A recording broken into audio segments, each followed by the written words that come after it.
ചൈനയിൽ വംശീയ ഐക്യ നിയമം കൊണ്ടുവരാന്നുള്ളൊരു സാധനത്തിൽ ചൈനീസ് ഗവൺമെൻറ് കിടക്കുന്നുണ്ട്. ഇപ്പോൾ നമ്മൾ മറ്റേ കാര്യം നോക്കുകയാണെന്നുണ്ടെങ്കിൽ ഏകദേശം 56ഓളം ഗോത്രങ്ങളാണ് കിടക്കുന്നുണ്ട്. പക്ഷെ അവർക്ക് എല്ലാവർക്കും വേണ്ടി ഒരൊറ്റ ഭാഷ, ഒരൊറ്റ സംസ്കാരം, ഒരൊറ്റ ലാംഗ്വേജ്, ഒരൊറ്റ എത്തിനിസിറ്റി എന്നുള്ള രീതിയിലൂടെയാണ് ഇപ്പോൾ ചൈന നീങ്ങുന്നത്. ശരിക്കും നോക്കുകയാണെന്നുണ്ടെങ്കിൽ ഇത് ബാധിക്കുന്ന അവരെ മാത്രമല്ല, ഈ നിയമത്തിൻ്റെ ഭാഗമായിട്ട് വരുന്നത് അവർക്കെതിരെ പറയുന്ന ഈ എത്തിനിസിറ്റിയിൽ വരുന്ന ആളുകളെ ആരെങ്കിലും അവർക്കെതിരെ പറഞ്ഞാൽ അവരെല്ലാവരും ഇതിൻ്റെ ഭാഗമായിട്ട് വരും, അവരെല്ലാവരും ശിക്ഷിക്കപ്പെടും എന്നുള്ളത് മാത്രമാണ്. വലിയ അപകടമാണ് യഥാർത്ഥത്തിൽ ഈ നിയമം ഉണ്ടാക്കുന്നത്. അതെ, ഇതിനെ ചുരുക്കി പറയുകയാണെന്നുണ്ടെങ്കിൽ ഒരു എക്സാമ്പിൾ പറയുകയാണെന്നുണ്ടെങ്കിൽ ഒരു ടിബറ്റൻ പോലും, ടിബറ്റ്, തായ്വാൻ, ഇത് രണ്ടും ചൈനയുടെ കണ്ണുപ്രകാരം ചൈനയുടെ ഭാഗമാണെന്നുള്ളത്. അവരാരെങ്കിലും ചൈനയ്ക്കെതിരെ പറഞ്ഞു നോക്കുക, അപ്പോൾ ടിബറ്റുകാരൻ അല്ലെങ്കിൽ ഈ തായ്വാൻകാരൻ ഇന്ത്യയിലാണെങ്കിൽ അവർ ഇന്ത്യക്ക് നേരെ സമ്മർദ്ദം വരെ ചെലുത്തും, അല്ലെങ്കിൽ ഇന്ത്യയുമായിട്ടുള്ള യുദ്ധത്തിലോട്ടോ അല്ലെങ്കിൽ ഇന്ത്യയായിട്ടുള്ള പല കാര്യങ്ങളിലോട്ടും പുറകോട്ട് പോകും, വ്യാപാരം പല കാര്യങ്ങളും. പകരം അവരെ വിട്ടു തരണം എന്നുള്ള പോളിസിലോട്ടൊരു സാധനം പോകുന്നത്. അപ്പം അങ്ങനെ നോക്കുകയാണെന്നുണ്ടെങ്കിൽ ഇത് ഒരു രാജ്യത്തിനപ്പുറം ഒരു മൊത്തം ജനത്തെ അടക്കം ഇല്ലാണ്ടാക്കുന്ന അല്ലെങ്കിൽ ഒരു പൂർണ്ണമായ ഒരു ഏകാധിപത്യത്തിലോട്ട് പോകുന്ന ഒരു കാര്യമല്ലേ. ഓൾറെഡി ചൈന ഏകാധിപത്യ രാജ്യമാണ്.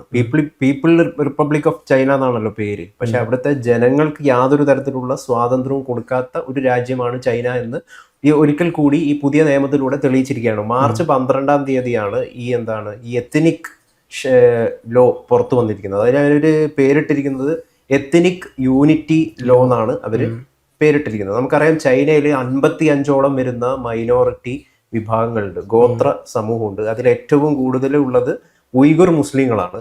അവരേതാണ്ട് 11 മില്യൺ ആണ് അവർ വരുന്നത്. പിന്നെ വരുന്നത് ടിബറ്റൻസ് ആണ്. അവരേതാണ്ട് 7 മില്യണോളം ടിബറ്റൻസ് ഉണ്ട്. അതായത് ചൈനയുടെ മൊത്തം പോപ്പുലേഷന്റെ ഒരു 9% ഇത്തരത്തിലുള്ള 55 വിഭാഗങ്ങളാണ്, മൈനോറിറ്റി കമ്മ്യൂണിറ്റീസ് ആണ്, അല്ലെങ്കിൽ ഗോത്ര വിഭാഗങ്ങളാണ്. അപ്പൊ ഇവർക്കിടയിൽ ഒരു shared national identity among the countries 56 ethnic groups എന്നാണ് ഈ നിയമത്തിൽ കൃത്യമായിട്ട് പറഞ്ഞിരിക്കുന്നത്. എന്ന് വെച്ച് കഴിഞ്ഞാൽ അതിന്റെ അർത്ഥം എന്താണെന്ന് വെച്ച് കഴിഞ്ഞാൽ പാർട്ടിയോട്, കമ്മ്യൂണിസ്റ്റ് പാർട്ടിയോട് ഒരു അടിമത്വ മനോഭാവം ഇവർക്ക് എല്ലാവർക്കും ഉണ്ടായിരിക്കണം. അതായത് നമ്മൾ നിർമ്മിക്കാൻ ഉദ്ദേശിക്കുന്നത് ഒരു കുറേ അധികം അടിമകളെയാണെന്നാണ് അടിസ്ഥാനപരമായിട്ട് ഇത് പറഞ്ഞു വെക്കുന്നത്. അതുകൊണ്ട് തന്നെയാണ് പവാസ് ഇപ്പൊ ചൂണ്ടിക്കാണിച്ച പോലെ ഇതിന്റെ ആർട്ടിക്കിൾ 15 പറഞ്ഞിരിക്കുന്നത് ഈ മൻഡാരിയൻ ചൈനീസ് എന്ന് പറഞ്ഞിട്ടുള്ള ഒരു ഭാഷയുണ്ട്. ആ ഭാഷ എല്ലാവരെയും, അതായത് കിൻഡർ ഗാർഡന് മുമ്പ് തന്നെ കുട്ടികളെ പഠിപ്പിച്ചു തുടങ്ങണം. ഹൈ സ്കൂൾ എൻഡ് ചെയ്യുന്നത് വരെ നിർബന്ധമാണ്, മറ്റൊന്നും പഠിപ്പിക്കരുത്, ഇത് നിർബന്ധമാക്കിയിട്ട് പഠിപ്പിക്കണം എന്നാണ് പറഞ്ഞിരിക്കുന്നത്. അപ്പൊ എന്താണ് ഇതിന്റെ ഉദ്ദേശം? ഇത് നമ്മൾ ചുരുക്കി പറയാമെന്നുണ്ടെങ്കിൽ എനിക്ക് തോന്നിയിട്ടുള്ളത് ഒരു ഭാഷ, നമ്മളിവിടെ കേന്ദ്ര സർക്കാർ പറയാമല്ലോ 1 നേഷൻ 1 ലാംഗ്വേജ് ലോ എന്നുള്ള സാധനം. പക്ഷെ അതിനപ്പുറം നമ്മളിവിടെ പറയുമ്പോൾ അതെ, നമുക്കിവിടെ പറയുന്നത് ഇപ്പം ഹിന്ദി ഒരു എല്ലാവരും അറിഞ്ഞിരിക്കണം എന്നുള്ള രീതിയിൽ പറയുന്നുള്ളൂ. അത് ഒരു സംസ്ഥാനത്ത് നിർബന്ധമാക്കുന്ന പരിപാടി ഒന്നുമില്ല. നമുക്കിവിടെ 3rd ലാംഗ്വേജ് ഉണ്ട്, ചിലടത്ത് 2nd ലാംഗ്വേജ് ഉണ്ട്, അങ്ങനെ പല തരത്തിലുണ്ട്. അത് ഇപ്പം നമ്മുടെ NEP തന്നെ പറഞ്ഞിരിക്കുന്നതെന്ന് വെച്ച് കഴിഞ്ഞാൽ മാതൃഭാഷ ആദ്യം കുട്ടിയെ പഠിപ്പിക്കണം എന്നുള്ളതാണ്. ഇപ്പൊ കേരളത്തിലെ നമ്മുടെ മാതൃഭാഷ എന്ന് പറയുന്നത് മലയാളമാണ്. ആ മലയാളം ഒരു കുട്ടി അറിഞ്ഞിരിക്കേണ്ടത് നിർബന്ധമാണ്. കാരണം അവന്റെ മാതൃഭാഷയിലാണ്, അമ്മയുടെ വയറ്റിൽ കഴിയുമ്പോൾ ഇത്തരത്തിലുള്ള മാതൃഭാഷയാണ് കുട്ടി അറിഞ്ഞിട്ടുള്ളത്. അപ്പം പെട്ടെന്നൊരു സാധനം ഗ്രാസ്പ് ചെയ്യാൻ മാതൃഭാഷയിലൂടെ പറയുമ്പോൾ മാത്രമേ കിട്ടുള്ളൂ എന്നുള്ളത്. അതുകൊണ്ടാണ് ഈ മാതൃഭാഷ പഠിപ്പിക്കണം എന്ന് പറയുന്നത്. മാത്രമല്ല ഓരോ മാതൃഭാഷ, ഇപ്പൊ കേരളത്തിലോട്ട് വരികയാണെങ്കിൽ നമുക്ക് നമ്മുടേതായ ചരിത്രമുണ്ട്. ഇപ്പം നമ്മളിവിടുത്തെ ടിപ്പു സുൽത്താൻ അല്ലെങ്കിൽ പല ചേരമാൻ പെരുമാൾ പോലത്തെ പല നേതാക്കന്മാരും നമുക്ക് ഉണ്ടായിട്ടുണ്ട്. നമ്മളേതായ ചരിത്രമുണ്ട്, നമ്മളേതായ സംസ്കാരമുണ്ട്, നമ്മളേതായ കലയുണ്ട്, നമ്മളേതായ ഭാഷ ഉണ്ട്. ആ ഭാഷകളിൽ തന്നെ വൈവിധ്യം ഉണ്ട്. നമ്മൾ കാസർഗോഡ് മാത്രം എടുത്താൽ കാസർഗോഡിനെ പറയാറുള്ളത് സപ്തഭാഷാ സംഗമ ഭൂമി എന്നാണ്. 7ഓളം ഭാഷകൾ അവിടെ തന്നെ സംസാരിക്കുന്നുണ്ട്. ഇനിയിപ്പോൾ മലപ്പുറത്ത് തന്നെ എടുത്താണെങ്കിൽ മലയാളം ഓരോ ജില്ലയിലും ഓരോ മണ്ഡലത്തിലും വ്യത്യസ്ത രീതിയിലാണ് പറയാറുള്ളത്. പൊന്നാനിക്കാർ പറയുന്ന മലയാളത്തിലല്ല പെരിന്തൽമണ്ണക്കാരും പറയാം. ഇതേ സ്ഥാനം തന്നെ പാലക്കാട് എടുത്തു കഴിഞ്ഞാൽ പാലക്കാട് പറയുന്നവർ അതേ ഭാഷയിലല്ല മണ്ണാർക്കാട് പറയാം. അപ്പം എൻ്റയർലി ഡിഫറൻ്റ് ആണ് ഇത്. അപ്പം അവർ ഇങ്ങോട്ട് വരുമ്പോൾ അവരിത് പൂർണ്ണമായും ഒരൊറ്റ ഭാഷയിലോട്ട് ഈ സാധനം സ്വരൂപിക്കുന്നു എന്ന് പറയുമ്പോൾ അവരുടേതായ കൾച്ചറാണ് അവിടെ ഇല്ലാണ്ടാവാൻ പോകുന്നത്. ഇതിലിപ്പം വിമർശനങ്ങൾ ഉയരുന്നുണ്ട്. അതിൽ ഉയരുന്ന ഏറ്റവും പ്രധാനപ്പെട്ട ഒരു വിമർശനം എന്ന് പറയുന്നത് ഈ ടിബറ്റൻസ് ആയിക്കോട്ടെ, ഉയ്ഗർസ് ആയിക്കോട്ടെ, അതോടൊപ്പം തന്നെ മൊങ്കോൾസ് എന്ന് പറഞ്ഞ കമ്മ്യൂണിറ്റി ഉണ്ട്. അതായത് നോൺ ഹാൻ പീപ്പിൾ.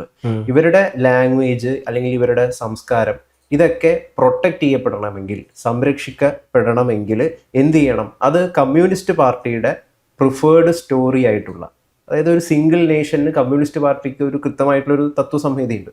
അതിനോട് നിങ്ങൾ ചേർന്ന് നിന്നെങ്കിൽ മാത്രമേ നിങ്ങൾക്ക് എന്തെങ്കിലും വിധത്തിലുള്ള മൈനോറിറ്റി കമ്മ്യൂണിറ്റി ആയാലും സംരക്ഷണം ഞങ്ങൾ തരൂന്നാണ് അടിസ്ഥാനപരമായിട്ട് ഈ നിയമം പറയുന്നത്. അതിലൊന്ന് കോട്ട് ചെയ്തിട്ട് നമുക്കൊന്ന് പറയാം. The people of each ethnic group, all organisation and groups of the country, armed forces, every party, social organization, every company must forge a common consciousness of the Chinese nation according to the law എന്നാണ് ഇതിൽ രേഖപ്പെടുത്തിയിരിക്കുന്നത്. അപ്പൊ അത് തന്നെ ഒരു പൊതുബോധം, ഒരു രാഷ്ട്രത്തെ ചിന്തയിലോട്ട് എല്ലാവരും ഒറ്റ ചിന്തയിലേക്ക്, അടിമ മനോഭാവത്തിലേക്ക് എല്ലാവരും വരണമെന്നുള്ളതാണ്. ഇപ്പൊ നമ്മൾക്ക് ഇവിടെ നമ്മുടേതായ സംസ്കാരമുണ്ട്. കേരളത്തിലുള്ള ആളുകൾക്ക് കേരളത്തിലെ സംസ്കാരമാണ്, തമിഴ്നാട്ടിന് ദ്രാവിഡിയൻ ആയിട്ടുള്ള മറ്റു രീതിയിലുള്ള ഒരു സംസ്കാരമാണ്. ഇപ്പം നമ്മുടെ ലോകം മുഴുവൻ സഞ്ചരിച്ചിട്ടുള്ള മറ്റേ നമ്മുടെ സന്തോഷ് ജോർജ് കുളങ്ങരയുടെ അടുത്ത് ഒരാൾ ഇന്റർവ്യൂ ചെയ്യുമ്പോൾ അയാൾ ചോദിച്ചു, നിങ്ങൾ പല സ്ഥലത്തിൽ സന്ദർശിച്ചിട്ടുള്ള ഒരാളാണ്, ഒരാൾ ഏത് രാജ്യത്താണ് ഏറ്റവും ആദ്യം പോകേണ്ടത്? അപ്പം പറയും, ഇന്ത്യക്കാരനാണെങ്കിൽ ഏറ്റവും ആദ്യം സഞ്ചരിച്ച് മുഴുവൻ കാണേണ്ടത് ഇന്ത്യയാണ്. ഞാൻ ആദ്യം പറയും ഇന്ത്യയാണ് കാണേണ്ടത്. കാരണം എന്താന്ന് വെച്ച് കഴിഞ്ഞാൽ ഇന്ത്യ ലോകത്തിന്റെ തന്നെ ഒരു മിനിയേച്ചറാണ്. വിവിധ സംസ്കാരങ്ങള്, വിവിധ ഭാഷകള്, ലോകം തന്നെ ഇന്ത്യയിലുണ്ട്. കുറേയധികം ലോകം സ്വാതന്ത്ര്യം മുമ്പ് തന്നെ ഏകദേശം 512 ഭാഷകൾ ഉണ്ടായിരുന്ന ഒരു രാജ്യമാണ് ഇന്ത്യ എന്നുള്ളത്. അപ്പൊ അത്തരത്തിലുള്ള ഒരു സ്വാതന്ത്ര്യം നൽകുന്ന നാട്ടിൽ നിന്ന് നമ്മൾ ഇത് ചിന്തിക്കുമ്പോൾ വെറും കാടത്തമായിട്ടുള്ള നിലപാടാണ് ചൈന എടുത്തുകൊണ്ടിരിക്കുന്നത്. നമുക്കറിയാം, ഈ നമ്മളെ ഇദ്ദേഹം ദലൈലാമയെ 60 വർഷമായിട്ട് എക്സൈലിൽ കഴിയാണ് ഇന്ത്യയിൽ. ദലൈലാമയെ ചൈന കാണുന്നത് എങ്ങനെയാ? ഒരു സെപ്പറേറ്റിസ്റ്റ് ആയിട്ടാണ്, തീവ്രവാദിയായിട്ടാണ് ദലൈലാമയെ കാണുന്നത്. അതോടൊപ്പം തന്നെ 2018 UN അടക്കം ഇവരുടെ മനുഷ്യാവകാശ ലംഘനങ്ങളെ കുറിച്ചൊക്കെയുള്ള വലിയ റിപ്പോർട്ടുകളൊക്കെ പുറത്തു കൊണ്ടുവന്നിട്ടുണ്ട്. അതായത് ഇത്തരത്തിലുള്ള മൈനോറിറ്റി കമ്മ്യൂണിറ്റികളെ ചൈനയ്ക്ക് അവരുടേതായിട്ടുള്ള ഒരു സെന്റർ ഉണ്ട്. ആ സെന്ററിലൂടെ ഇവർ എന്ത് ചെയ്യുന്നു വെച്ച് കഴിഞ്ഞാൽ ഇവരെ ഒരു റീ എഡ്യൂക്കേഷൻ സെന്റർ എന്നാണ് അതിനെ വിളിക്കുന്നത്. ഇവരുടെ സംസ്കാരം, ഇവരുടെ തനതായ രീതി, അതൊക്കെ ഈ റീ എഡ്യൂക്കേഷൻ സെന്ററിൽ കൊണ്ടുവന്നിട്ട് മാറ്റും.